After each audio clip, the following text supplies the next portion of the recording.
नवंबर 2024 में संभल में हुई हिंसा को लेकर जांच आयोग की रिपोर्ट समाजवादी पार्टी की मुश्किल बढ़ा सकती है। इस रिपोर्ट में समाजवादी पार्टी के सांसद जियाउर रहमान बर्क का नाम साफ तौर पर लिखा है। आइए आपको बताते हैं कि इस रिपोर्ट में लिखी हुई प्रमुख बातें, अंदर की बातें क्या हैं। विधानमंडल के दोनों सदनों में रखी गई संभल हिंसा की जांच आयोग की रिपोर्ट में कई अहम खुलासे किए गए हैं। आयोग ने जांच में हिंसा को अचानक हुई घटना नहीं बल्कि पहले से रची गई साजिश बताया है। रिपोर्ट के मुताबिक 90 सालों के सांप्रदायिक इतिहास, एएसआई के अभिलेख, बैलिस्टिक और अन्य वैज्ञानिक साक्ष्यों के साथ 199 गवाहों के बयान के आधार पर उस रिपोर्ट का निष्कर्ष तैयार किया गया है। रिपोर्ट में कहा गया है कि 21 नवंबर 2024 को संभल सांसद के नाम से बने एक व्हाट्सएप ग्रुप में लोगों से शाही जामा मस्जिद में बड़ी संख्या में नमाज अदा करने की अपील की गई थी। इसी तरह के संदेश अन्य ग्रुपों में भी प्रसारित हुए थे, ब्रॉडकास्ट हुए थे। अगले दिन सांसद जियाउर रहमान बर्क के मीडिया में दिए गए बयान, जिसमें उन्होंने कहा था ये मस्जिद है, मस्जिद थी और मस्जिद रहेगी, इसके वायरल होने के बाद माहौल और भी ज्यादा तनावपूर्ण हो गया और इसके बाद हिंसक भीड़ ने सर तन से जुदा जैसे नारे लगाने और पुलिस बल पर हमला करना शुरू कर दिया। पथराव हुआ, आगजनी हुई और फायरिंग के दौरान पुलिस कर्मियों की पिस्टलें और मैगजीन तक भी लूट ली गईं। इन पिस्टलों से फायरिंग की गई जिसमें 7 पुलिसकर्मी घायल हुए थे। रिपोर्ट में लिखा है कि इस हिंसा में 4 लोगों की मौत हुई थी। इस रिपोर्ट में सांसद जियाउर रहमान बर्क के साथ जामा मस्जिद इंतजामिया कमेटी के अध्यक्ष एडवोकेट जफर अली, सचिव मशहूद अली फारूकी और स्थानीय विधायक प्रतिनिधि सोहेल इकबाल की भूमिका का भी उल्लेख किया गया है। इस जांच आयोग का कहना है कि अदालत के आदेश का वास्तविक स्वरूप लोगों से छिपाया गया और मस्जिद के अस्तित्व पर खतरा बताकर लोगों को उकसाया गया। रिपोर्ट में संभल के इतिहास का भी उल्लेख किया गया है। आयोग ने कहा कि शहर पहले भी कई बार सांप्रदायिक हिंसा का गवाह रह चुका है। इसमें साल 1978 के दंगे सबसे विनाशकारी थे। आयोग ने ऐसी घटनाओं की पुनरावृत्ति रोकने के लिए कई सारे सुझाव भी दिए हैं। आयोग ने कहा कि कोर्ट के आदेशों का सम्मान करना प्रत्येक नागरिक का दायित्व है। आयोग ने यह भी कहा कि हिंसक भीड़ में आपराधिक तत्व शामिल थे जिन्होंने सुनियोजित तरीके से पुलिस को निशाना बनाया था।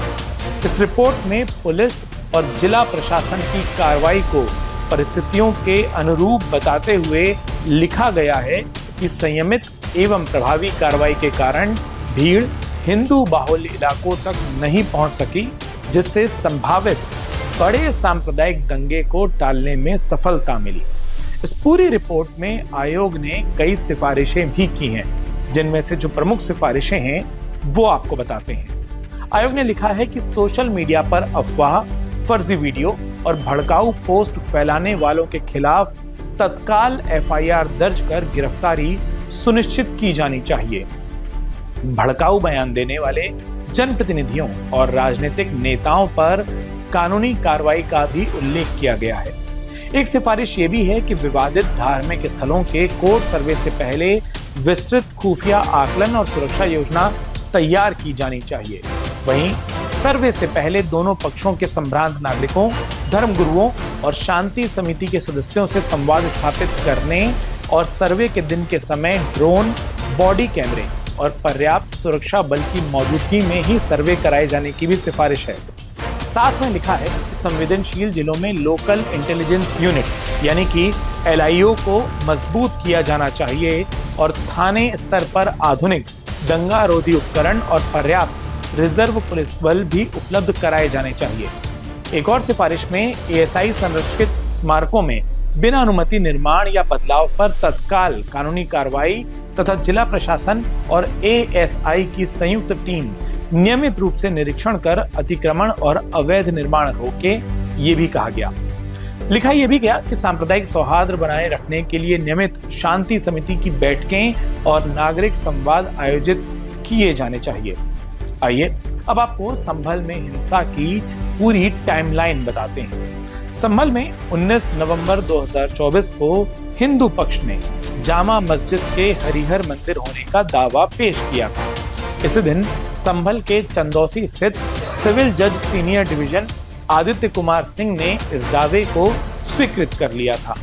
कोर्ट ने कमिश्नर नियुक्त किया था, सर्वे के आदेश दिए थे। शाम को करीब 7 बजे कोर्ट कमिश्नर रमेश सिंह राघव जामा मस्जिद सर्वे के लिए पहुंचे थे। इसके बाद 22 नवंबर 2024 को शुक्रवार की दोपहर सांसद जियाउर रहमान बर्क ने जामा मस्जिद के बाहर खड़े होकर मीडिया से बातचीत की और मस्जिद है, मस्जिद ही रहेगी, ये वाला भाषण दिया था।